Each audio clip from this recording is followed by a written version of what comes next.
This episode is brought to you by the Ultimate Girls Trip. Here is our reoccurring daydream. Us at a drool-worthy pool, surrounded by our business besties. We just finished a powerful exercise on building our dream lives and executing our business goals.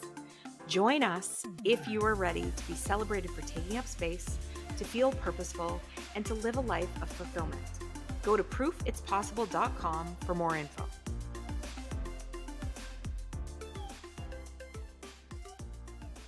Welcome to Proof It's Possible. Jamie and I are multifaceted entrepreneurs, the founders of the Ultimate Girls Trip, and the hosts of Proof It's Possible.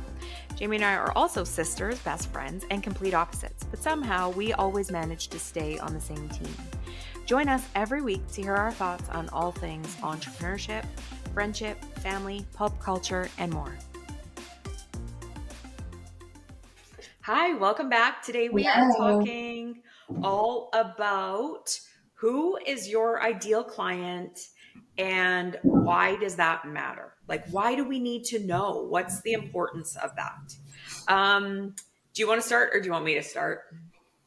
I'm just going to start by prefacing that this is not my area of expertise. Really? Why? Why do you think that? I can dream up my ideal client, but I feel like this is just a branch of marketing, and marketing is not my strong suit. Right. So I can when I imagine something, I start to dream up any of my ideas, I can imagine who my ideal client is, but I feel like I so easily can get mixed up. Or I'm like, oh, that's a little too specific. I better broaden those horizons. Yeah. I just don't feel confident in this area at all. That I've mastered how big the gap needs to be, or exactly how big is my niche, and do I need to make it more specific or less specific, or and then when I actually think about it and I picture the woman I'm speaking to, I'm like, oh yeah, well that's clear. Obviously, I already knew that. But I'm not great at keeping that. I often feel wishy-washy and should I be changing that? Should I include more people, less people? So anyways. And where I get wishy-washy is my ideal client doesn't always show up. Somebody else does. Oh. And my gut says, no. It's no. These questions lead to people that don't pay their bills. Little weird questions that are consistent. For instance, somebody so I send a contract. It is a very simple contract when I work with you for website work. And when you sign that contract, you pay your deposit. So simple stuff. You can pay it all, very automated. It's all very there. If somebody goes really, really deep and questions and challenges everything about my contract, everything. For instance, something like the timeline. Is this what I'm talking about it being simple? We will start working together on this date and we will be concluded working together on this date, and after that, there is going to be an hourly charge. And I give generous amounts of time. I also follow what the client has told me is their timeline on how much time I have to finish this project, So, and I know that people don't always move as fast, so I always put a buffer and give lots of time for people to get their content to me and all the things. But if somebody starts challenging that, it's almost a guarantee that they have no intentions of getting me anything in a timely manner. And in a year and a half, they will be mad when an additional bill comes in after we were supposed to be done in 4 months, because I've been writing them a weekly email saying, hey, have you got your content organized yet? I'll take anything. If you have please go look at the site I've already designed and you'll be able to see the spots that need work. I'll need a paragraph for this section and paragraph for that section. Those are the people that never get me their content. So the reason that they're concerned about the timeline being listed in a legal way is because they don't plan on following it. And so what that's helped me decide, because I work with a lot of people in a year, is that things like my ideal client will get me their content very like in the timeline that they Especially if they, originally outlined especially if they're like, I need this website by the end of the yesterday. month. Yeah, exactly. If you have like a tight timeline, then you definitely are going to have your ducks in a row or get them in a row. Like, Exactly. And I try to help with getting them in a row by giving a brand discovery questionnaire and getting some of the information pulled out that I need. So these are the things that I like is somebody that is kind and happy to work with and mm-hmm, you know believes in my ability to do the thing and they're not always like questioning if I'm worth it or uh-huh, going fast enough or worth the money or anything like that. mm-hmm, 'Cause no one likes to work with somebody that basically is like, you're terrible at this. But I haven't seen what you can do yet, but I just feel like mm-hmm, you're not good enough. I want somebody who is willing to pay their bill, has the money to pay their bill, and will do mm-hmm, it on the mm-hmm, schedule we have outlined in this contract. I want somebody that will get me the content or the information or the materials that I need from them so that I can do the things I promised them. I want to do the work, so I need you to help me help you. mm-hmm. So those are kind of like my guiding stars. I mean, in my interior design business, I can even dial into like most of my clients are women.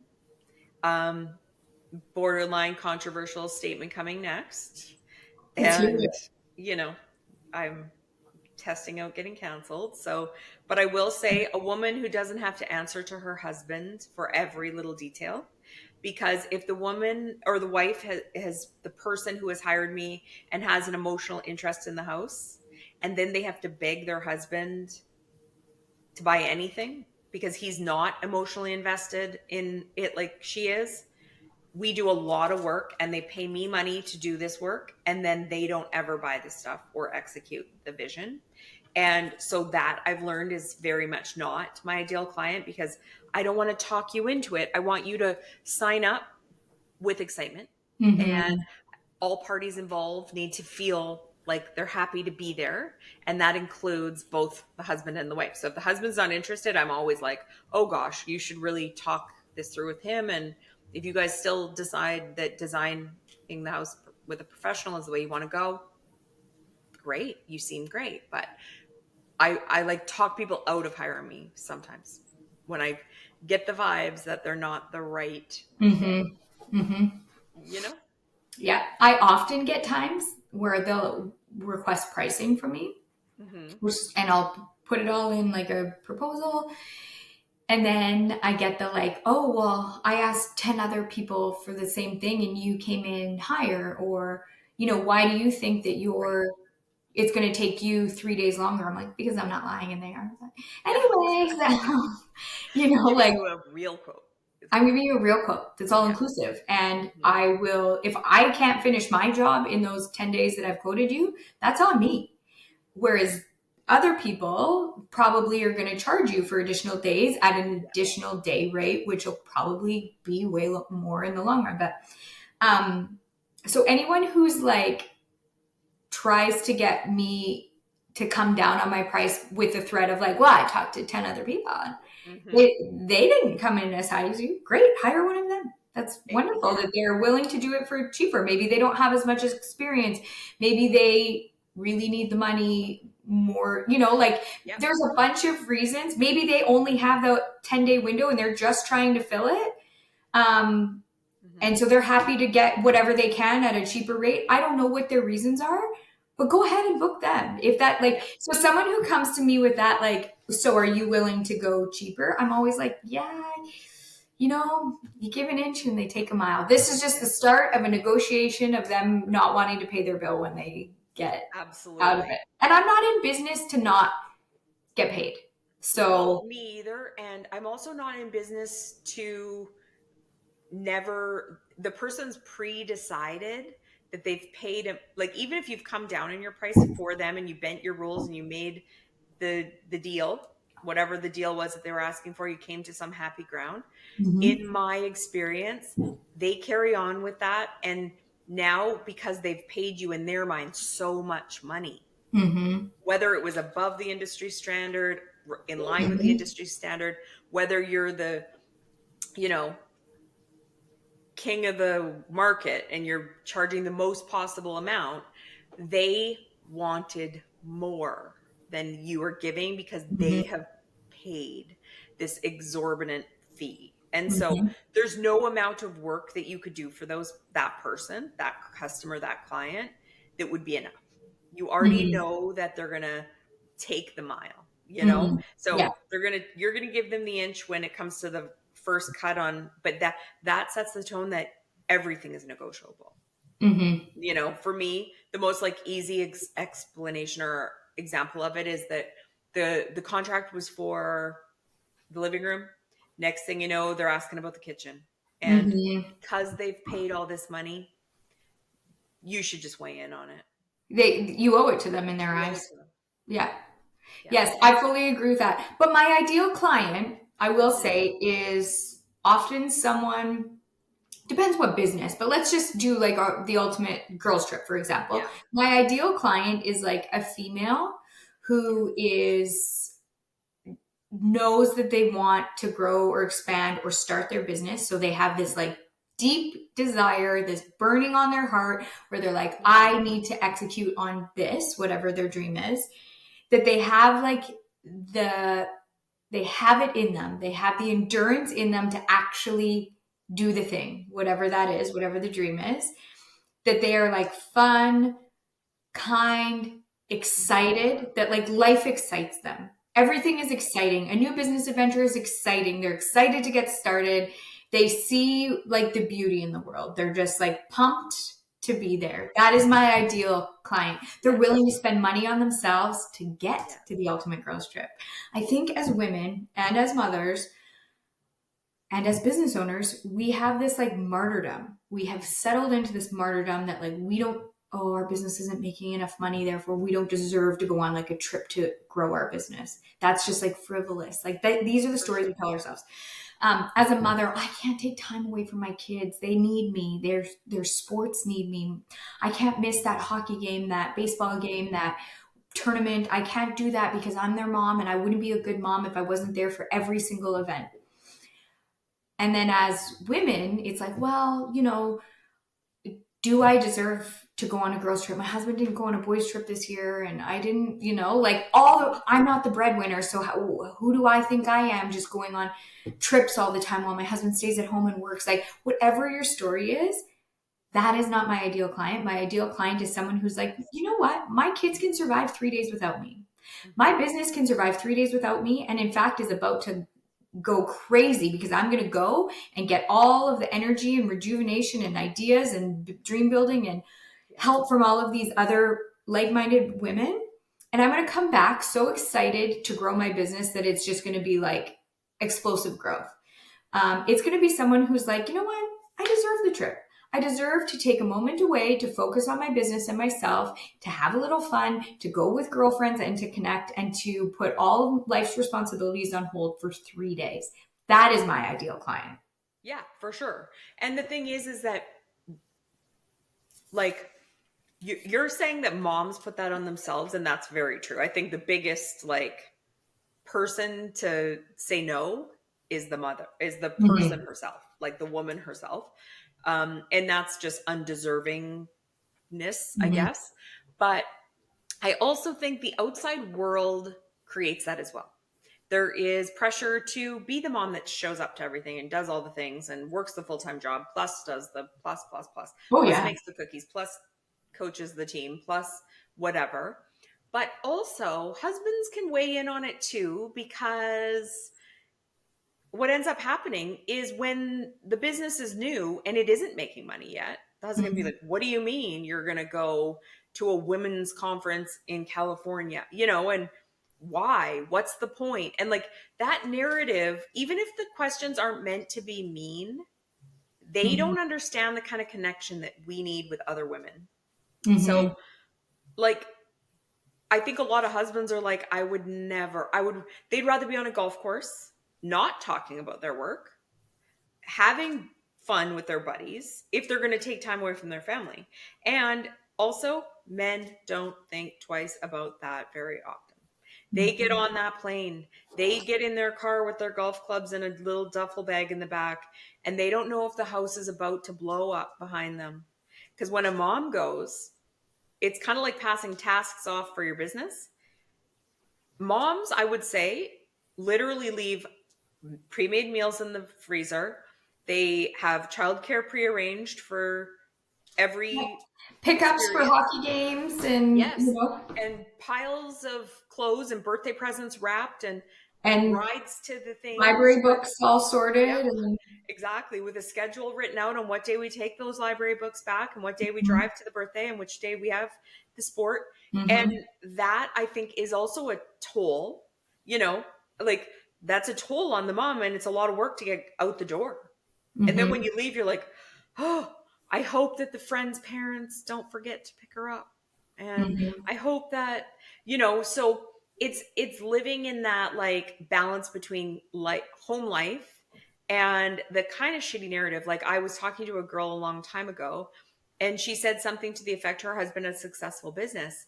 And he said basically like, how much money can I just pay you to like stop with your dream here that's not really making you any money?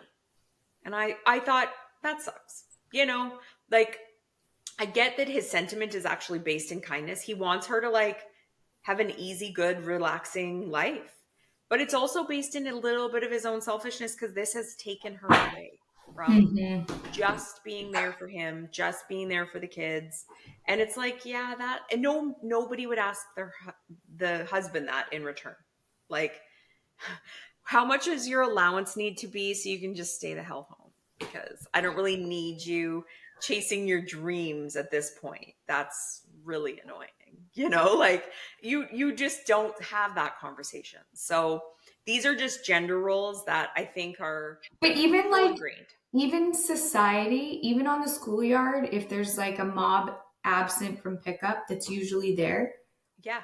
everybody's like, "Oh, I wonder where Sally's at today." Yeah. And then it's like, "Oh, she's on a girls' trip." Like even Yes. women judge women Yeah. on things like this. No, I'm not saying everybody Totally. does, but I'm just saying that like Oh yeah. Like it's a societal thing. it's totally a societal thing. But back to like my ideal client has wade through all of these like obstacles and has Totally. still chosen Yep. to do it. Yep. I Like, agree. is accepting the judgment from her peers, her husband, the schoolyard. Whoever. She's made the arrangements, or she hasn't, and she doesn't give a shit because it's Yeah. 3 days. Because the And world will not collapse without you in it. Like, nope, nope. She's convinced herself that like she's worth it, she's yeah, worthy, and she's going to do it. So yeah, I that's love that's that. who I'm looking for in that business. I agree. I agree. And people who, what it tells me about the woman too is she's done that work on herself, which I'm always like, you get it, girl.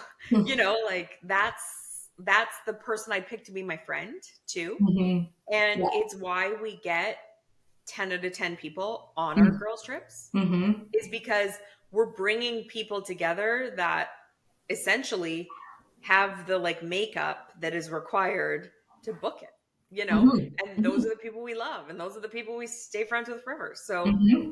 yeah, it's like a very and every business has an entirely different ideal client. I bet you in your like auditing business, your safety auditing business, it's probably not because you care gender wise, but in a realistic world, you're doing like more industrial businesses. So it's often a man in charge. So the person who can actually sign the contract and pay the bill is the leader of that company. So it might switch completely to an Oh. entirely different personality and an entirely different person because Mm-hmm. every business is completely different. And what's Absolutely. interesting, and like another kind of interesting thing, so we don't get these kind of analytics because we don't pay for them, but some friends of ours bought a franchise a few years ago, and there was like rules with the franchise about where their like office could be. So their office could be somewhere that was in within a few city blocks of a Starbucks. Like that was one of the analytics that was required. And like this is not a specific business that would require Starbucks to be part of the like equation. The business itself was actually a home care business where their ideal client was the daughter of the senior who needed help. So you would think that the client would be the senior themselves, but the senior who needs home care coming in Doesn't is line up home care coming in. doesn't line up home care coming in. Their family does. And who that usually falls on is their daughter. And their Mm-hmm. daughter needs to have the income level that she doesn't pick Tim Hortons, she picks Starbucks. Like that's how that works. Like that's the weird demographic that they've dialed in so cleanly. And there was like a whole list of those Okay, kinds so of this things. is fascinating. Yeah. My ideal client also drinks Starbucks. Same. Or like Or even like an like DeVille. independent fancy coffee house. Yeah, I don't know. I'll take either, fancy cafe. but I don't know what those fancy cafes are in every city of the world. So Totally. let's just say that it's equivalent to Totally. the price point of a Starbucks. Yeah, exactly. Well, and I know you said at the beginning of this that like you're not a marketing person, but like some things I do know about marketing are that the more your client is like you, Hmm. the easier it is to sell that service, right? And Well, I and think the client is me. well, It's that's my just future it. best We friend. It's literally like, created Ultimate Girls Trip because we're like, we want to go on these and nobody else is doing them the way we want. So we're going to do it the way we would want, what we would buy and what we think is fun and what we want to talk about and where we want mhm, to stay and the in between, like the meals we want to eat. That's what we're going to absolutely. do. And so that's Mhm, exactly why that is our easiest, happiest way thing to explain here because we're like, you know who she is. She's mhm. cool. She dresses nice.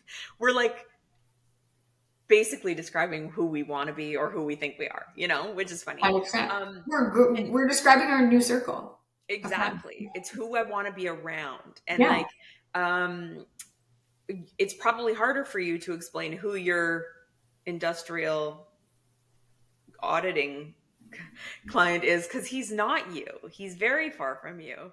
You No, but I know, will say that like my ideal client is happy to have me there. yes, exactly. Like Hmm. happy for my help. Yep. Willing to like provide me the information and get me what I need to Play do my along. job, whatever it is that I'm doing there. Like in auditing, they have to provide me with quite a bit of information. Yeah. And I've had clients where it's like they're annoyed that I'm asking for stuff, and I'm like, but you've hired me to come look at your stuff, your Yeah. paperwork. You knew So I had to have this stuff in order to do what you've hired me for. yeah, so like my ideal client is always super grateful. Um, and almost surprised by how like easy it is, easier than they had expected, and Hmm. like just Yeah. happy that it went smoothly, Totally. willing to pay the bill, no Well, fights about because that. it's nobody's favorite thing, yours included. Like it's kind of hard, rigorous work to like go through every single paper in their file, and Yeah. all their safety incidents and all these things. They dread it more than you, and so that's what I was going to say is like the opposite. So I feel like you're either your ideal client is really close to you. They like eating in nice restaurants. They have the same interests as you. They love to travel. They're entrepreneurs. They're women. They're this. They're that. Or you solve such a big pain point Yeah. for them that you're their angel that has Hmm. come along to take away something they couldn't do for themselves. You And know? that's exactly what I get with auditing. Hmm. I have two clients. Like it goes one of two ways. One, they're so grateful I'm there to just take this off their plate. Now they don't have to do the audit themselves. They're going to get a big rebate check from WSP. Everything is good, good, good. They're going to check the boxes for their clients. Yes, happy. Or the person who's so annoyed that I'm Yes. there, that I have ruined their week, their year, their Yeah. month. They're there. They see me as like the enemy, that I Yes. am there to just mess up Find their everything whole they've world. done wrong. Yep, find everything they've done wrong. They Hmm. don't want to help me. They don't want me there. They wish I was not, like, and they don't want to pay. They certainly don't want a bill attached to No, the torture I've just put them through. Like, exactly. no way. Exactly. So like which one's your ideal, Yeah, So that's why exactly. it's important to like manifest your ideal client. Whatever your business is, take 5 minutes and write down like what do they look like? how do they make you feel? How do they pay their bill? Is it seamless? Is it easy? Is it Well, and happy? like it's interesting the Starbucks analogy because now I'm like, where does my ideal client eat? What does she like? What Yeah. does she eat? Where does she go Well, for dinner if it's what just else her? does she do for fun? Yeah. Yeah. And knowing that. So just another little tip, not that I'm a marketing expert and I actually hate doing social media, but I know this to be true, is that if you get this list of things that you love, that genuinely connect to you, but also connect to your ideal client, there is a very good chance that they love that restaurant too. So when you do the Hmm. story about going to the restaurant and eating your favorite thing, they'll either say, "Oh, I got to try that place." And now you're helping them find out what's cool in the city you live in. Or they're like, "That's my favorite too." So they trust you just on your choice in food. You have that in Hmm. common. And that Totally. is a really good place to start with any Totally. potential new client. So, anyways, knowing your ideal client is highly valuable, critical. Take time Hmm. right now, get a Write pen, it get a down. paper. What does she Yeah. eat? Where does she sleep? What does she Yes. do? Who does she love? Yeah. Like every aspect How of can her you life, help her? you dial that in. You dial that in. All right. Well, considering we started at saying, Jamie started saying, like, I I'm don't not even a know marketing what this expert. is about. I'm not, I feel like Jamie's going to get her own paper out right now and I do am. some I writing actually down. am. All right. Have a great day, everybody. Take care, and we'll see you next week. Bye, guys. We are so grateful you're here. It would mean the world to us if you'll subscribe to our podcast and YouTube channel and leave us a review. If you want to hear more from us, go to proofitspossible.com to join our mailing list and find our social links so you don't miss a thing. Thanks, and chat next time.